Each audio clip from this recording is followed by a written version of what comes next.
You ask Tiger to solve. This deals with linear equations with one unknown. The final result is W equals 1 over 4. Let's solve it step by step.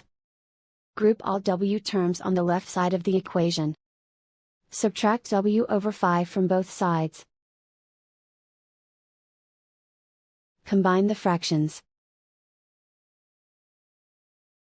Combine the numerators.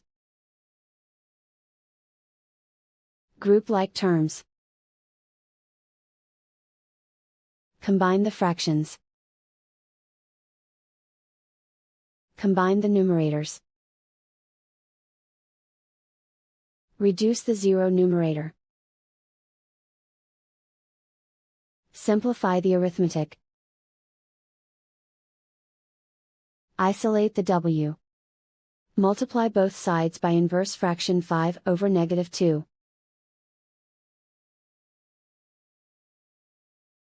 Move the negative sign from the denominator to the numerator. Group like terms. Multiply the coefficients. Simplify the arithmetic.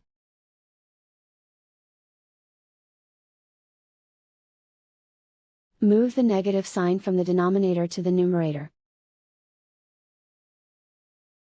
Multiply the fractions.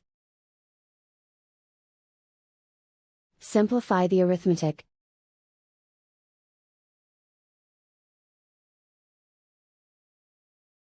And so the final result is W equals 1 over 4.